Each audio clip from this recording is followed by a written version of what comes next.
नमस्कार दोस्तों, स्वागत है आप सबों का आपके अपने चैनल पर।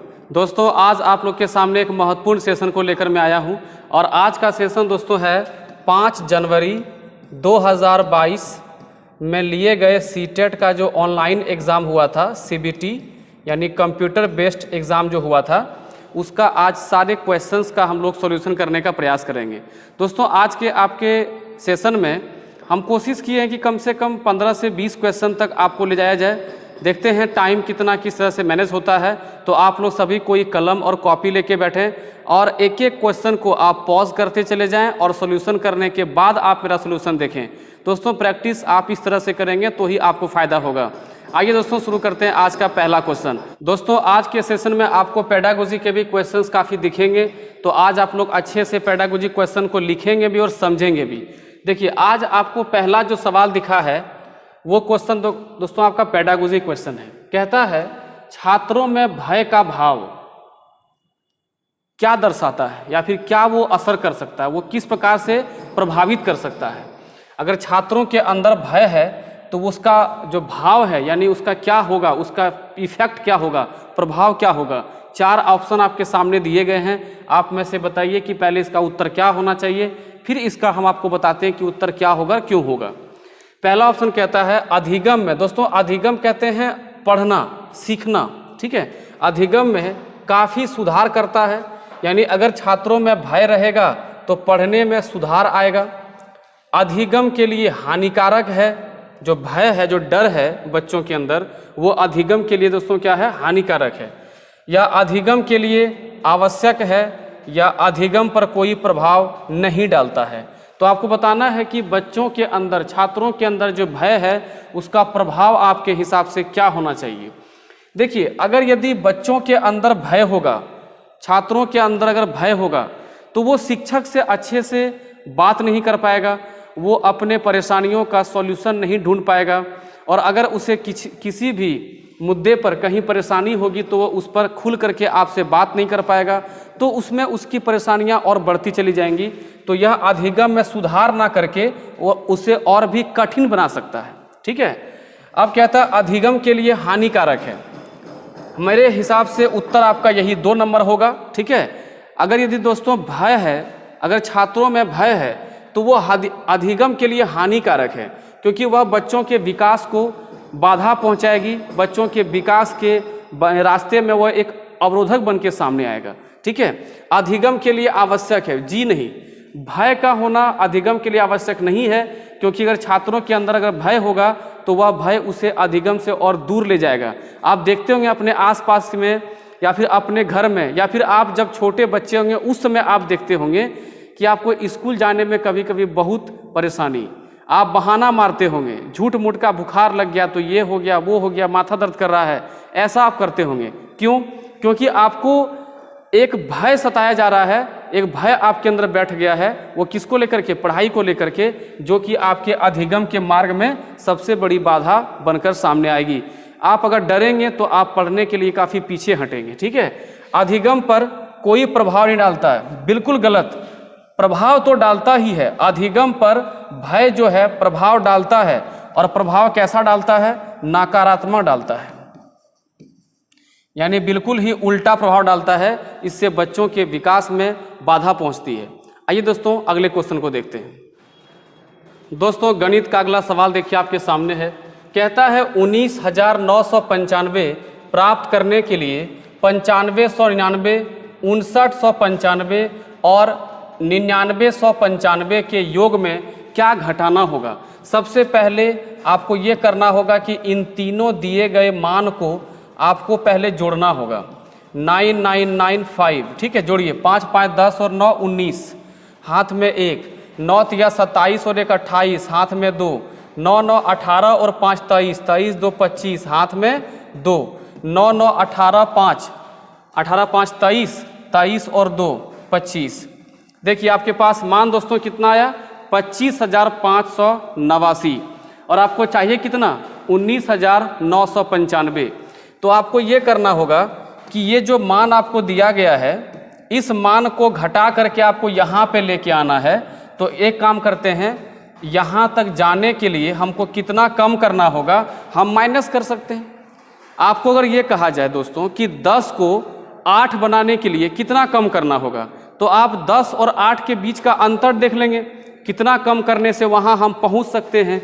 उसी प्रकार से देखिए अब यहाँ सॉल्व कर लीजिए। 9 में 5 गया 4, अब यहाँ से पैंचा लेंगे, 18 में 9 गया 9। अब देखिए 9 4 कहाँ मिल रहा है, थोड़ा एग्जाम का भी टेक्निक समझिए कि पूरा घटाने से बढ़िया है कि देखिए सबका अंतिम 2 अंक तो अलग अलग है ना भाई, तो अंतिम 2 अंक 94 कहाँ मिला आपको, ऑप्शन नंबर 2 में मिला, यही आपका उत्तर होगा। एग्जाम में आपको थोड़ा IQ बहुत अच्छा रखना जरूरी है ताकि आप टाइम को बचा सकें, कम समय में आप अच्छा एफर्ट दिखा सकें। आइए बढ़ते हैं अगले क्वेश्चन में।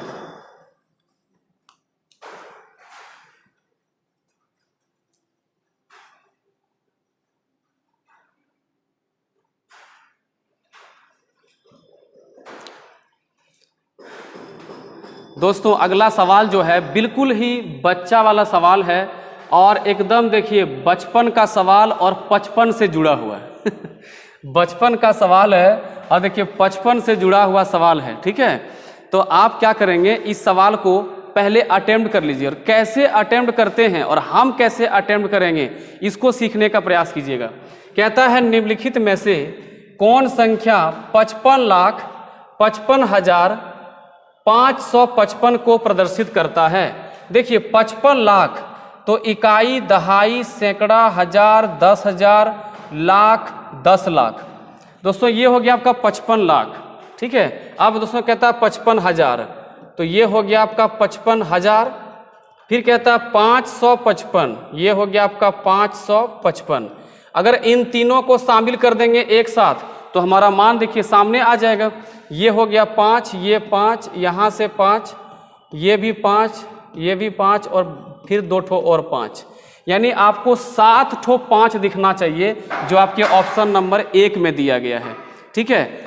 ऐसे सवालों में मैक्सिमम विद्यार्थी क्या करते हैं कि ऑप्शन से गिनना शुरू करते हैं। क्यों भाई, क्यों गिने ऑप्शन से? जो यहाँ पे वैल्यू दिया गया है सीधा इसको आप अटेम्प्ट करिए, आपका उत्तर अपने आप मिल जाएगा। ऑप्शन चेक करने में टाइम वेस्ट नहीं करना होगा। समझ में आ रहा दोस्तों? लग रहा है कि सीटेट का क्वेश्चंस बहुत हाई नहीं आता दोस्तों, सिर्फ टाइम का खेल है। आगे बढ़ते हैं अगला क्वेश्चन। अब देखिए आपके सामने एक सवाल है, बहुत ही अच्छा क्वेश्चन है। कहता है कुसुम अपने मित्रों के साथ शाम को तब खेलने जाती है जब घड़ी की दोनों सुइयां 6 पर होती है। इस समय को एक 24 घंटे वाली घड़ी में क्या पढ़ा जा सकता है। अब ये सवाल पूछने का आखिर मोटो क्या होगा, आखिर सीटेट ने ये क्वेश्चन क्यों पूछा होगा, जरा सोच के देखो। तो सीटेट ये जानना चाहती है कि आप जो शिक्षक बनने जा रहे हैं क्या आपको घड़ी का भी एक अच्छा सा परिचय आपको पता है कि नहीं। देखिए सबसे पहले तो आप ये समझिए कि ये है घड़ी और ये 24 घंटा वाला घड़ी है, ठीक है। तो अगर यदि दोनों 6 के पास ही होगा, घंटे वाली सुई और मिनट वाली सुई, अगर दोनों सुई 6 के पास होगी तो सामान्य घड़ी में दोस्तों कितना बजेगा, 6:30। ध्यान दीजिएगा, सामान्य घड़ी दोस्तों कितना बजेगा, 6:30 बज जाएगा। लेकिन ये घड़ी सामान्य घड़ी नहीं है दोस्तों, ये घड़ी है आपका 24 घंटे वाली। तो देखिए 12 से के बाद आप गिनना शुरू कीजिएगा और वो 1 ना गिन के 13 गिनिएगा। तो 12 के बाद देखिए 6 कहाँ पहुँचता है, 13, 14, 15, 16, 17, 18। 6 बजना मतलब दोस्तों कितना हो गया, 18 बजना। और 18 बजना और ये मिनट की सुई अगर 6 पर है यानी कि 18:30। ऑप्शन नंबर 3 आपका सही उत्तर हो जाएगा। देख पा रहे हैं किस तरह का सवाल देखा जा रहा है। आगे अभी आपको और अच्छे क्वेश्चंस मिलेंगे, लेकिन ये कुछ ऐसे सवाल भी हैं जो कि आसान क्वेश्चन पे डाले हुए हैं। हम इसलिए आसान क्वेश्चन पहले लिए हैं ताकि आपको एक इंटरेस्ट जगा सके आज के सेशन में। उसके बाद हम लोग कुछ अच्छे सवालों को भी देखेंगे। आइए बढ़ते हैं अगले क्वेश्चन में। और दोस्तों ध्यान रहे कि आप लोग अपना मार्क्स जरूर कमेंट करें दोस्तों, क्योंकि आपका जो मार्क्स कमेंट में आता है उससे हमको ये एक अंदाजा लगता है कि जो चैनल से जुड़े हुए विद्यार्थी हैं जो तैयारी कर रहे हैं उसका परफॉर्मेंस कैसा हो रहा है। ठीक दोस्तों, आइए बढ़ते हैं अगले क्वेश्चन में। कहता है भिन्नों 3/15 और 7/12 का योग क्या है। ये बहुत ही बेसिक सा सवाल दिया गया है, आपको इसको सॉल्व करना है, उसके बाद ही आपको मेरा उत्तर देखना है। ये सब क्वेश्चन तो आपको बड़े आसानी से सॉल्व करना चाहिए। ठीक है दोस्तों, देखिए क्या करना है, 3/15 और 7/12 इसको सॉल्व करना है। आप में से कई दोस्त क्या किए होंगे, अभी आप एलसीएम लेने का प्रयास कर रहे होंगे। दोस्तों एलसीएम भी ले सकते हैं या फिर डायरेक्ट हम इसको गुना भी कर सकते हैं। जिसको एलसीएम आता होगा आप एलसीएम से बनाएं, जिसको डायरेक्ट बनाना हो मेरे मेथड को देख सकते हैं। सीधा यहाँ गुना करेंगे और सीधा यहाँ गुना करेंगे, ठीक है, ध्यान दीजिएगा। क्रॉस क्रॉस गुना करेंगे, ठीक है, और ये मेथड प्लस के लिए भी होगा और ये मेथड माइनस के लिए भी होगा। तो 12 या 36 हो जाएगा और 15 गुने 7 दोस्तों कितना होगा, 105 हो जाएगा। और नीचे दोस्तों हो जाएगा आपका, इन दोनों भी गुना करना है, 12 गुने 15 180, ठीक है दोस्तों। अब जोड़ते हैं 6 5 11 10 और 3 13 और 1 14/180, ठीक है। देखिए क्या ये 3 से कटने लायक है, तो 3 से काटेंगे तो ये 60 बार में, और अगर इसको 3 से काटेंगे तो 4 तिया 12 और बच जाएगा 2 1 7 तिया 21, यानी 47/60 यही आपका उत्तर है। कहीं पर है, देखिए ऑप्शन नंबर 2 में दिया गया है। बहुत ही आसान आसान क्वेश्चन पूछे गए हैं। हाँ, ये हो सकता है कि कुछ सेशन में या कुछ जो सीटिंग है उसमें कुछ सवाल अच्छा भी पूछा गया है, तो हम सारे सीटिंग को आपके सामने लेकर के आएंगे, ठीक है। आइए बढ़ते हैं अगले क्वेश्चन में। ये लीजिए दोस्तों, एक बहुत ही बेहतरीन क्वेश्चन और बिल्कुल ही सटीक इसमें आपको जो है नॉलेज होना चाहिए। किसके बारे में, तो वो एरिया के बारे में, क्षेत्रमिति के बारे में। पहले सवाल पढ़ते हैं फिर आपको समझाते हैं बनाना कैसे है। एक वर्ग की परिसीमा, दोस्तों वर्ग को कहते हैं स्क्वायर, ठीक है, कलर चेंज कर लीजिए भाई। एक वर्ग की परिसीमा, परिसीमा को दोस्तों आप पढ़े हुए हैं परिमाप। क्या पढ़े दोस्तों हैं, परिमाप। और परिमाप को अंग्रेजी में कहा जाता है पेरीमीटर। एक वर्ग की परिसीमा 20 सेंटीमीटर है। इसके एक कोने से 1 सेंटीमीटर भुजा वाला एक छोटा वर्ग काटा जाता है। नए आकार की परिसीमा में क्या परिवर्तन होगा, ठीक है। ये आपके ऑप्शन दिए हैं कि नए आकार की परिसीमा वर्ग की परिसीमा से 2 कम हो जाएगी, 4 कम हो जाएगी, या नए आकार की परिसीमा वर्ग की परिसीमा के बराबर होगी, या फिर नए आकार की परिसीमा वर्ग की परिसीमा से 2 अधिक होगी। आइए अब इसको सॉल्व करके देखते हैं और आपको समझाते हैं कि यह सवाल कैसे बनेगा। पहले इसको छोटा कर दिया जाए, क्वेश्चन को साइड कर देते हैं यहाँ पे। चलिए अब समझिए सवाल कैसे बनाना है हम लोग को। देखिए ये है आपका एक वर्ग, ठीक है, ये वर्ग है। और वर्ग का दोस्तों परिमाप आप जानते होंगे। परिमाप को अभी थोड़ा सा तोड़ देते ताकि आपको समझने में आसानी होगी। परि दोस्तों होता है बाहरी, और माप तो आप जान ही रहे हैं, या फिर सीमा माने बाउंड्री, आप जान ही रहे हैं। ध्यान से सुनना, बहुत बड़े बड़े क्वेश्चंस में, बड़े कॉन्सेप्ट में ये सब काम आएगा आपको, ठीक है। तो परिमाप दोस्तों कितना दिया बताइए, तो 20 सेंटीमीटर दिया है। और आप जानते हैं कि वर्ग की सभी भुजाएं आपस में समान होती हैं, ये तो आप पढ़े हुए हैं। वर्ग के सभी भुजा दोस्तों क्या होता है, आपस में समान होता है। तो अगर यदि हमको परिमाप निकालना है, बाहरी माप निकालना है, और अगर आप में से कोई फॉर्मूला भूल भी गए हो, तो a जोड़ a जोड़ a जोड़ a, बाहरी सभी सीमाओं को जोड़ दो दोस्तों, क्या हो जाएगा, 4a हो जाएगा, जो कि वर्ग का परिमाप होता है। तो वर्ग का परिमाप 4a, इसका मान 20 दिया हुआ है। तो जब आप 4 से काटोगे तो a का दोस्तों मान कितना हो गया, 5। ध्यान दीजिएगा, a का दोस्तों मान हो गया 5, हर तरफ मान 5 आ गया, ठीक है। यहां तक किसी को कोई दिक्कत नहीं है। अब यहां पे एक कंडीशन दिया दोस्तों कि इसके एक कोने से एक भुजा वाला, देखिए छोटा वर्ग काटा जाता है। चलिए हम एक काम करते हैं, यहीं से काट देते हैं। ये एक सेंटीमीटर का वर्ग ले लेते हैं। ये 1 सेंटीमीटर का वर्ग हो गया, जो कि कोना से काट दिए हम, ठीक है। तो जब कोना से काट देंगे तो ये कुछ इस प्रकार से आपको नजर आएगा, ठीक है। ये आपको कुछ ऐसा नजर आएगा, ध्यान दीजिएगा। और इसमें माप ये भी 1 है और ये भी 1 है, क्योंकि अगर भुजा है, वर्ग वाला भुजा है, तो सब भुजाएं समान होंगी। क्योंकि यहाँ वाला भुजा हम काट के निकाल दिए हैं, देख पा रहे हैं आप लोग, यहाँ का भुजा काट के निकाल दिए हैं। अब कहता है कि जो आकृति मिला इसकी परिसीमा क्या होगी, तो बाहरी माप हम देख लेते हैं। देखिए 5 में से 1 कट गया दोस्तों, यहाँ पर 4 ही बचा ना, ये 4 बचा, तो जोड़िए यहाँ से 4 1 5 5 1 6। ध्यान दीजिए यहाँ भी 4 ही बचा, 6 4 10, 10 5 15, 15 5 20। तो बताइए वर्ग का जो परिसीमा थी और अभी जो नए आकृति का परिसीमा है, क्या दोनों में कोई अंतर है? नहीं। इसका मतलब हमारा ऑप्शन नंबर जो सी है, नए आकार की परिसीमा वर्ग की परिसीमा के बराबर होगी, ये बिल्कुल सही उत्तर है। कोई दिक्कत यहां तक? आगे बढ़ें।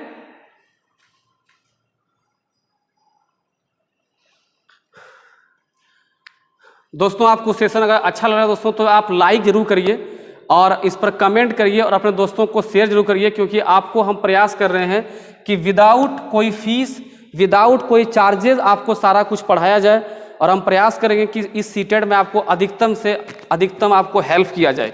ठीक है, तो अब देखते हैं हम लोग अगले क्वेश्चन में। देखिए क्वेश्चन कहता है कि 5 विद्यार्थियों की पेंसिलों की लंबाई निम्न है। पहला पेंसिल का माप, दूसरा, तीसरा, चौथा, पांचवा। सभी लंबाइयों का औसत मान क्या होगा? तो आप लोग सभी कोई औसत पढ़े होंगे दोस्तों। औसत कहता है सबको जोड़ करके कुल संख्या से भाग कर देना है। तो अब सबको जोड़ते हैं। ये 15.5, ये 12 आ गया, ये 11.8, ये 9.7 और एक यहाँ आ गया 7। सबको जोड़ते हैं। 8 7 15 5 20। हाथ में दोस्तों कितना आ गया? 2। अब देखिए 11 9 20, 20 7 27, 27 और 12 39, 39 और 5 कितना हो गया? 44 और 10 54, 54 हो गया आपका टोटल सबको मिला करके। अब कुल कितने पेंसिल हैं? 5। 5 से भाग कर देते हैं तो दोस्तों ये हो जाएगा आपका 10 5 50 और 4 बच जाएगा, तो एक पॉइंट मारेंगे 0, 8 5 40। देखिए कहीं पर 10.8 दिया हुआ है क्या? एक बार फिर से जोड़ लीजिए, कहीं मिस्टेक तो नहीं हो गया। आप देख लीजिए एक बार। 9 1 10, 10 7 17, 17 2 19, 17 2 19 और 5 24 का 4 हाथ में 2, 1 2 3, 3 2 5 54। ठीक है, इसमें ऑप्शन में मिस्टेक किया लगता है। ठीक है, इसमें से 10.9 जो लिखा हुआ है ये 10.8 होना चाहिए। ये ऑप्शन में भी लिखने में मिस्टेक हुआ होगा। ये आपका ऑप्शन नंबर 3 ही सही उत्तर है। ठीक दोस्तों, आगे बढ़ते हैं अगले क्वेश्चन में।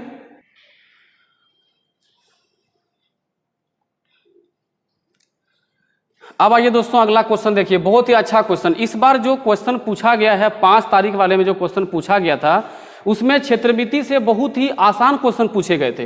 कहता है 2 सेंटीमीटर भुजा वाले 18 वर्ग एक करेंसी नोट, जैसे ये एक नोट हो गया, ये एक नोट है, मान लेते हैं कि ये 500 वाला नोट है। ठीक है, एक करेंसी नोट को पूरा ढंग देते हैं। यानी अगर यदि हम 2 सेंटीमीटर वाला भुजा वाला अगर हम वर्ग लेंगे, ऐसा ऐसा कितना लेंगे दोस्तों? ऐसा ऐसा 18 को लेंगे तो ये पूरा करेंसी नोट ढक जाएगा। कहता है ऐसे 3 नोटों को ढकने के लिए इस प्रकार से 3 को नोट आपको लेना है सेम माप का। अगर ये सेम समान माप के 3 नोट लेंगे, ऐसे ही 3 नोट, तो उसको ढकने के लिए कितने वर्गों की आवश्यकता पड़ेगी? इसको ढकने में 18, इसको 18, इसको 18, तो भाई कुल 54 ठो जो है 54 वर्ग की आवश्यकता पड़ जाएगी। बहुत ही बच्चा वाला क्वेश्चन पूछा गया है, तो आपको बस अटेम्प्ट करना है सही तरीके से और कम टाइम लेना है। ठीक है, बढ़ते हैं अगले क्वेश्चन में। अब देखिए ये सवाल आपको कुछ लोगों को फंसा सकता है। क्षेत्रमिति का एक और बेहतरीन क्वेश्चन देखिए आपके सामने है। कहता है चतुर्भुज को पहचानिए। अब देखिए चतुर्भुज जो है अपने बारे में कुछ बताना चाह रही है। क्या क्या? देखिए, मेरी 2 सममित रेखाएं हैं और सभी कोण 90 डिग्री के हैं। अब आप में से कई लोग पहले इसी वर्ड में फंस जाएंगे और उसके बाद आप इस पॉइंट को सोचेंगे, लेकिन आप मेरे तरीके को समझिए। सभी कोण 90 डिग्री हैं तो सभी कोण 90 डिग्री होने का चांस एक या तो वर्ग में होता है या तो दोस्तों आयत में होता है। अब बात करते हैं कि समचतुर्भुज कैसे होता है। तो चतुर्भुज एक ऐसा जिसके सभी भुजाएं बराबर तो हैं लेकिन ये वर्ग ना होकर के थोड़ा सा टेढ़ा होता है।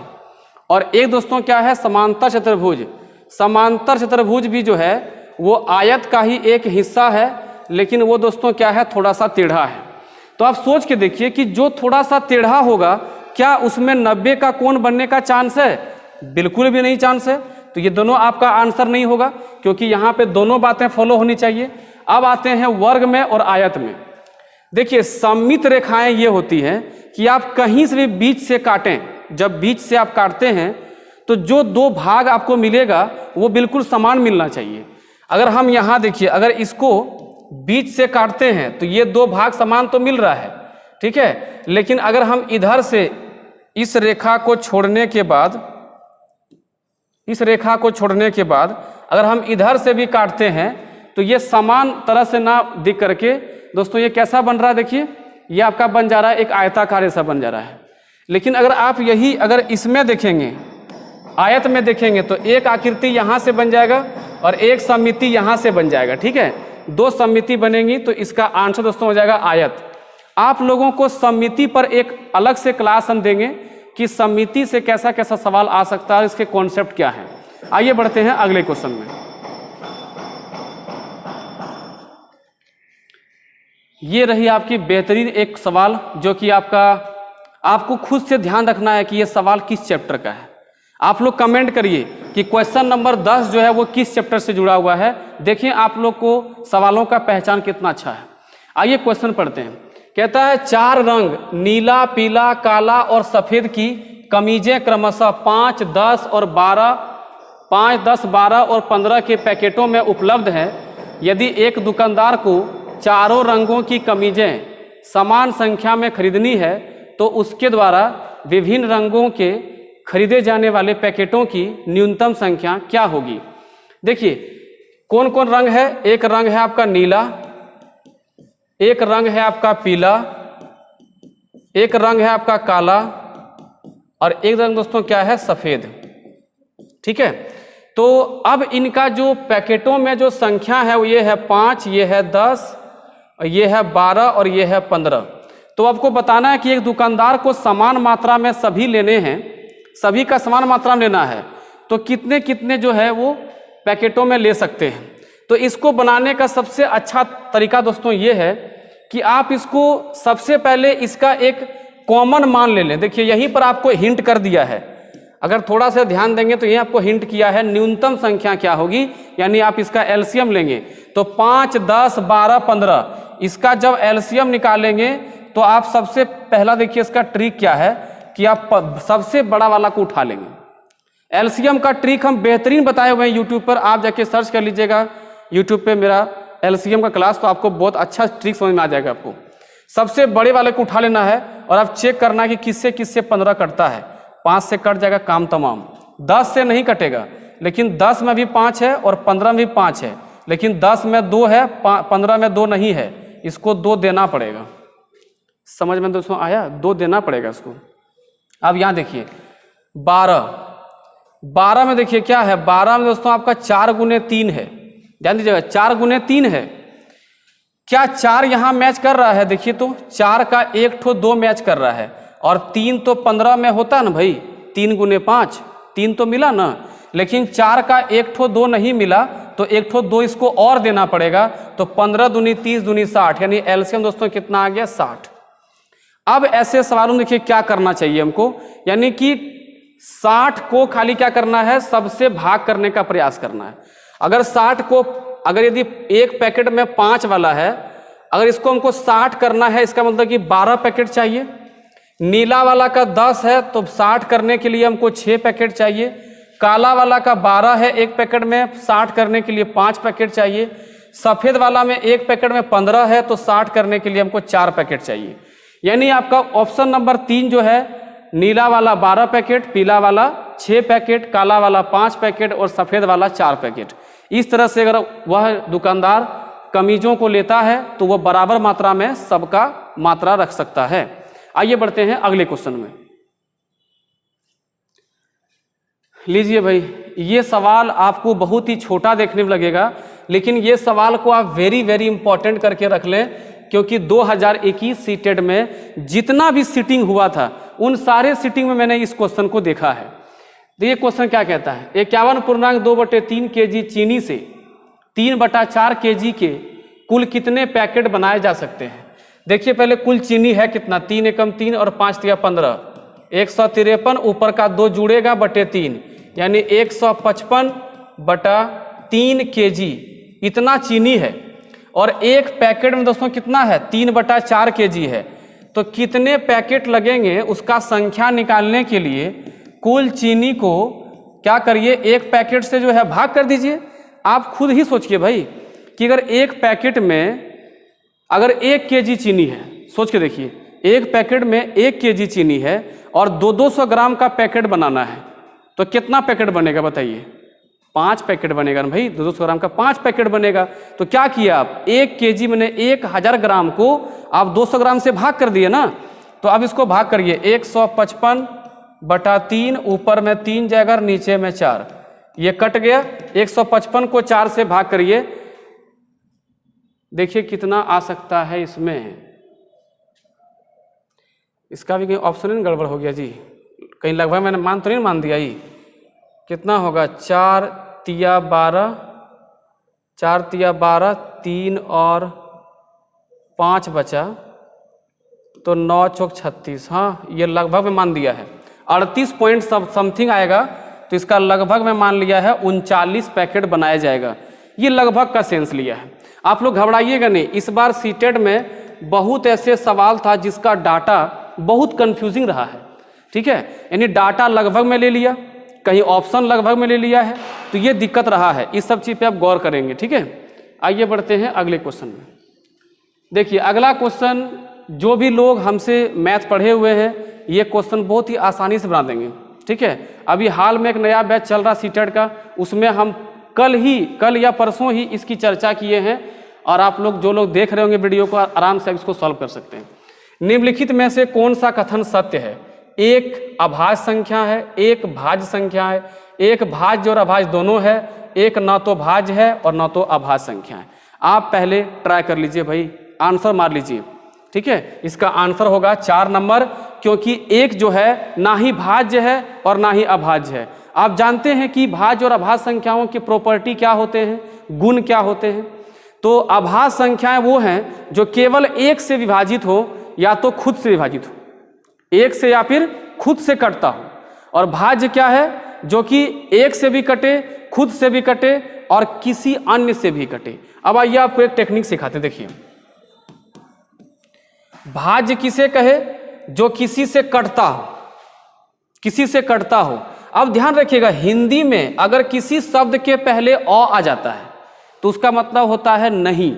जैसे आवश्यक मतलब जरूरी है, उसके पे लगा दिए आप अ, तो क्या हो जाएगा, अनावश्यक। एक लगा दिए निश्चित, उसके पे लगा दिए दोस्तों आप अ, तो क्या दोस्तों हो गया, अनिश्चित। तो अ लगाने का मतलब होता है नहीं। अगर हम अ के साथ भाज्य को जोड़ दें तो ये वर्ड क्या बनेगा दोस्तों बताइए, अभाज्य। और अभाज्य बने जो किसी से कटने वाला नहीं हो। तो देखिए एक जो है, एक से तो कट जाएगा, लेकिन स्वयं से कहाँ कैसे काटोगे बताओ? स्वयं से कैसे काटोगे? स्वयं से काटोगे तो वहां भी तो ये एक से ही कटेगा। और भाज्य या अभाज्य में दोनों जो गुणनखंड हैं वो अलग अलग होने चाहिए, यानी कम से कम 2 गुणनखंड होने चाहिए, 2 फैक्टर होने चाहिए, तभी वो भाज्य या भाज्य में किसी में शामिल होता है। भाज्य को दोस्तों हम बोलते हैं कंपोजिट नंबर और अभाज्य दोस्तों बोलते हैं प्राइम नंबर, ठीक है। समझ में आ रहा है? अगले क्वेश्चन में चलते हैं।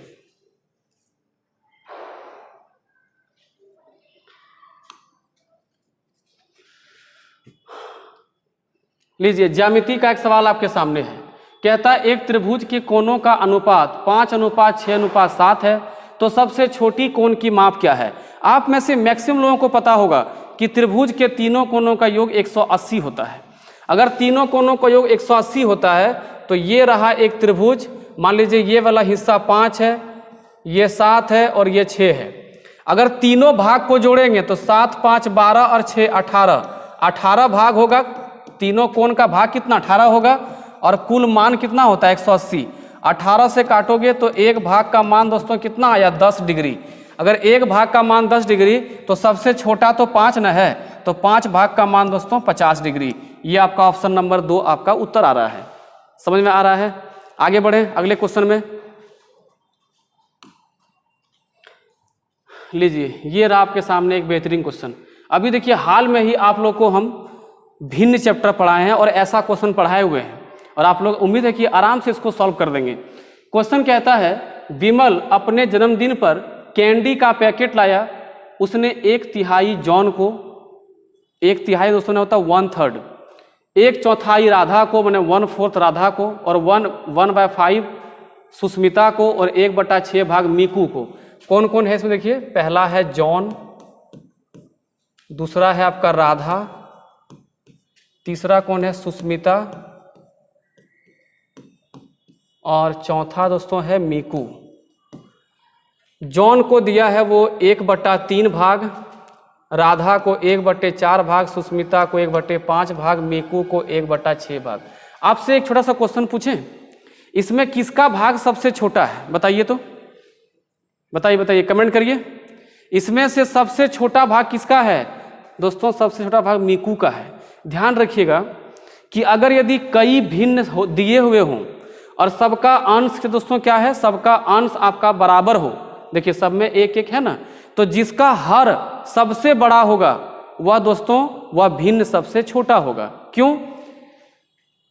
6 टुकड़ा में से 1 टुकड़ा मिला है इसको, 5 टुकड़ा में से 1 टुकड़ा मिला है इसको, 4 टुकड़ा में से 1 टुकड़ा मिला है, और 3 टुकड़ा में से 1 टुकड़ा मिला है। तो भाई टुकड़ा में सबसे मोटा मोटा भाग तो 3 वाला होगा ना, और सबसे पतला पतला हिस्सा किसका होगा, 6 का। एक सेब का 6 टुकड़ा किए हैं तो सेब का टुकड़ा कितना पतला पतला होगा, और एक सेब का 3 टुकड़ा किए हैं तो टुकड़ा मोटा मोटा होगा, इसलिए ये भाग बड़ा है, ये भाग छोटा है। अब कहता है बची 6 कैंडियां खुद खा लिया। पहले जोड़ते हैं कितना इसका मान आता है, इन सब का एलसीएम लेते हैं, ठीक है। 3, 4, 5 और 6, तो 3 और 5 तो अभाज्य है, पहले गुना कर दो 15, ठीक है। 15 दूनी 30, 30 तो 4 से कटेगा नहीं, इसका एलसीएम दोस्तों आएगा 60। 60 एलसीएम कर लेते हैं, 3 से भाग करेंगे 20 तो ऊपर में आ जाएगा 20, 4 से भाग करेंगे 15, 15 गुने 1 15, 3 से भाग करेंगे 5 से भाग करेंगे 12, 12 गुने 1 12, 6 से भाग करेंगे 10। देखते हैं कुल कितना आया ये, 20 10 30, 30 10 40, 40 10 50, 50 और 7 57, 57/60 इतना भाग वो बांट चुका है।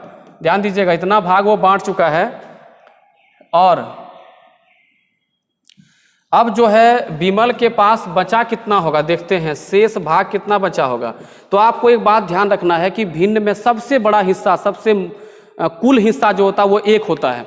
यानी विमल के पास 1 हिस्सा था, उसमें से 57/60 उसने बांट दिया, तो शेष हम ऐसे निकाल सकते हैं। अब यहाँ भी एक ट्रिक सुनिए, जब कभी 1 में किसी भिन्न को घटाना हो, जब 1 में किसी भिन्न को घटाना हो तो इन दोनों का अंतर लीजिए, 3 और नीचे 60 है उसको लिख दीजिए, आ गया इसका शेष। अब यही शेष जो है 6 कैंडी के बराबर है, क्योंकि कहता है कि जो बची हुई 6 कैंडियां हैं वो खुद खा जाता है। तो बचा हुआ भाग कितना है, इतना, और इसका मान कितना दिया है 6 कैंडी। तो अगर हम ऊपर ऊपर काटेंगे 2 तो 1 गुने यहाँ पर 1 भाग का मान 60 दूनी 120। तो बताइए पैकेट में कुल कितने कैंडी थे, 120। कैसे समझे, क्योंकि 1 भाग माने होता है कुल हिस्सा। अभी तुरंत समझाएं आपको, 1 भाग दोस्तों क्या होता है, कुल हिस्सा। याद रखना भिन्न में कभी x नहीं मानना, भिन्न में मानना 1, क्योंकि भिन्न में सबसे बड़ा मान 1 होता है। ठीक है दोस्तों, आइए बढ़ते हैं आगे। अब देखिए आपके सामने एक बहुत अच्छा क्वेश्चन, बहुत ही बढ़िया क्वेश्चन। इसमें मैक्सिमम लोग x मानते हैं, आप भी इसको बनाइए और देखिए आपको भी इसमें x मानना पड़ सकता है, लेकिन जो हमसे पढ़े हैं उसको x नहीं मानना पड़ेगा, ये मेरा गारंटी है। बढ़ते हुए क्रम में व्यवस्थित 7 क्रमागत, यहाँ पर 7 क्रमागत सम संख्याओं का योग 98 है दोस्तों। योग में दोस्तों सम। तो इस क्रम में तीसरी संख्या क्या है, क्या हम बिना x का बनाएं? आप लोग तैयार हैं? 1 2 3 4 5 6 7। देखिए जब भी क्रमागत संख्या दिया रहे या फिर लगातार संख्याएं दिया रहे तो उसमें अगर आपको योग पता है, ठीक है, तो आप उसका औसत निकाल लीजिए पहले, क्योंकि औसत बराबर क्या होता है, योग बटा जितनी संख्या दिया गया है उतना। क्या होता दोस्तों, होता औसत कुल योग बटा संख्या। तो 98 को 7 से काटोगे तो भाई 14 मिलेगा। कितना मिलेगा, 14 मिलेगा। ठीक है, और अब जान रहे हैं आप लोग, या फिर जो नहीं जान रहे हैं ध्यान से सुनिए और लिखिए कि क्रमागत संख्याओं का औसत बीच में होता है। यानी कि लगातार संख्याओं का औसत बीच में होता है, तो लगातार संख्याओं का औसत बीच में यानी ये 14 है। और अगर सभी सम संख्या हैं तो ये होगा आपका 16, ये होगा 12, ये होगा 10, ये होगा 8, ये होगा 18, ये होगा 20। सबको गिन करके आप देख लीजिएगा दोस्तों 98 मिलने वाला है आपको। ठीक है, अब बताइए कि तीसरी, इस क्रम में तीसरी संख्या कौन है? 1 2 3 12 है भाई, 12 है ना। ठीक है, समझ में आ रहा आप लोग को? आइए बढ़ते हैं अगले क्वेश्चन में। ये लीजिए, बहुत ही अच्छा क्वेश्चन। आपके सीटेट के हिसाब से ये क्वेश्चन पेडागोजी में तो आना ही आना है। क्या है देखिए क्वेश्चन, निम्नलिखित में से कौन सा वेन हीले के अनुसार ज्यामितीय विवेचन के स्तरों के सही क्रम है? देखिए, गणित में आप पेडागोजी में एक चैप्टर पढ़ेंगे वेन हीले को। ठीक है, और आपको हम इससे पहले भी पढ़ा चुके हैं वेन हीले को, उसका भी हम लिंक डिस्क्रिप्शन में डाल देंगे, आप देख सकते हैं अभी से ही। लेकिन हम क्लासेस में आपको पढ़ाएंगे और दोबारा आपको ऑनलाइन भी पढ़ाएंगे। जितने भी ऑफलाइन वाले स्टूडेंट हैं उसको तो क्लास में मिलेगा ही, लेकिन ऑनलाइन भी हम पढ़ा देंगे आप सबको, जो लोग भी वीडियो में देख रहे हैं, जो लोग भी चैनल से जुड़े हुए हैं, सबको मिलेगा। तो कहता है वेन हीले के अनुसार विवेचन जो होता है, ज्यामिति सीखने का जो विचार होता है, उसका क्रम क्या होना चाहिए? तो आप ऑप्शन को छोड़ो, आप पहले सुनो ध्यान से हमको। जब बच्चा पहली बार ज्यामिति सीखता है तो सबसे पहले वो देखता है आकृतियों को। ठीक है, और देखने के बाद वो क्या दोस्तों करता है? उसका विश्लेषण शुरू करता है, उसके बारे में कुछ कुछ एनालिसिस करना शुरू करता है कि भाई इसकी भुजा बराबर है। जैसे आयत देखता है तो अगला स्टेप में दोस्तों क्या देखता है कि उसके भुजाएं आमने सामने बराबर है। तो वेन हीले जो है अलग अलग स्तर में ज्यामिति को समझाए हैं। तो 0 स्तर में जब रहता है कोई बालक तो पहले वो देख के पहचानना सीखता है। जब वो स्तर 1 में आता है तो वो उसको एनालिसिस करना शुरू करता है, और जब लेवल 2 में जाता है तो वो संबंध पहचानता है कि किस आकृति का क्या रिलेशन है, किसका किससे क्या संबंध बन सकता है। और इसी को कहीं कहीं किताब में आपको लिखा रहेगा अनौपचारिक निगमन, अनौपचारिक निगमन। ठीक है, ये क्या दोस्तों होगा? अनौपचारिक निगमन। और चौथा स्टेप दोस्तों क्या है? निगमन। यानी कि आप स्तर 3 की बात कर लीजिए, 0 1 2 3। तीसरा दोस्तों स्तर क्या है? निगमन।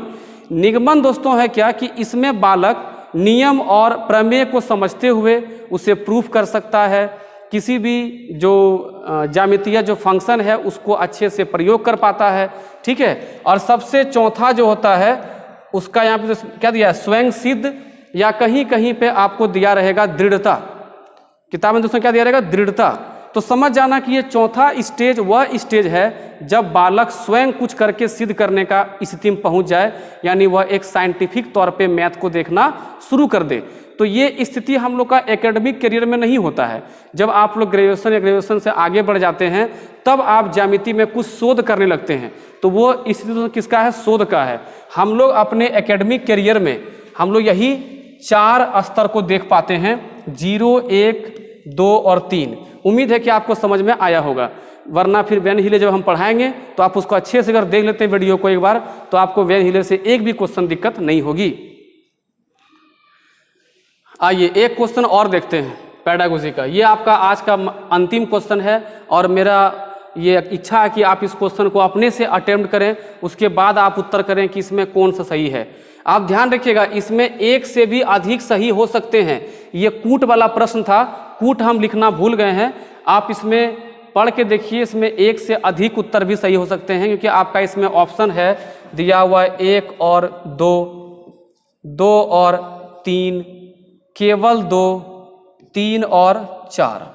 ये आपका कूट इसमें है। ठीक है, आप समझ के देखिए कि इसमें क्या उत्तर आप लगा सकते हैं।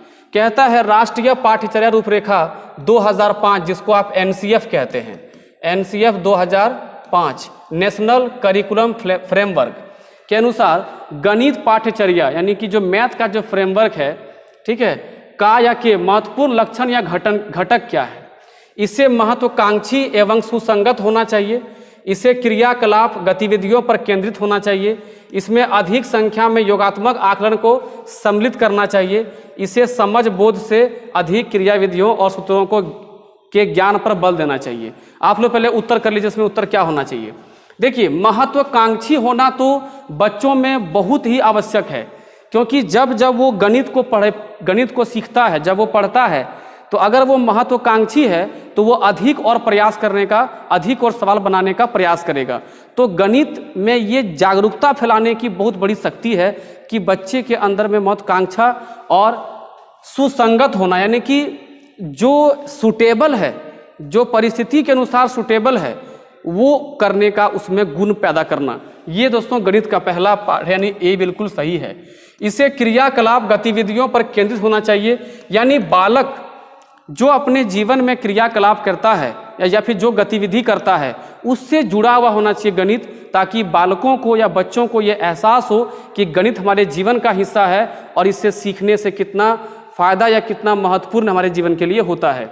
इसमें अधिक संख्या में योगात्मक आकलन, ध्यान दीजिएगा, योगात्मक आकलन मतलब दोस्तों होता है एक ऐसा असेसमेंट जिसमें कि इसको बोलते हैं समेटिव असेसमेंट अंग्रेजी में, यानी कि इसमें आप ग्रेड, मार्क्स, इन सब के आधार पर बच्चों का आकलन करते हैं।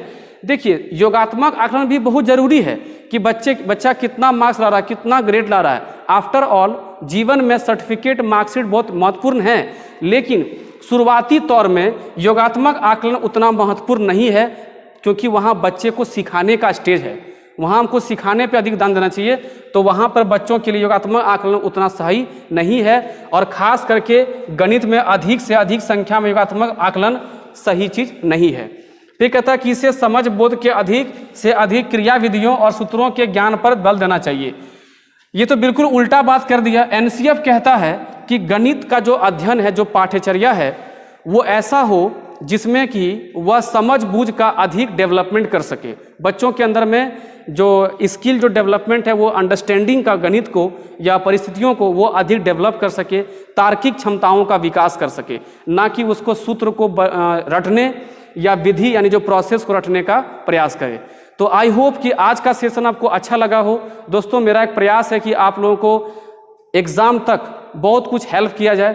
तो आपको वीडियो अच्छा लगता है दोस्तों, तो लास्ट में फिर से आपको रिक्वेस्ट कर रहे हैं कि आप इसको लाइक जरूर करें, दोस्तों तक शेयर करें, और कोशिश करें कि आप इसे मैक्सिमम लोगों तक पहुंचा सकें। और मेरा प्रयास होगा कि आपको हम अधिक से अधिक कंटेंट, बढ़िया कंटेंट आप तक हम पहुंचा सकें। तो दोस्तों, फिर हम लोग मिलते हैं नेक्स्ट वीडियो में। तब तक पढ़ते रहिए, चैनल के साथ जुड़े रहिए। जय हिंद।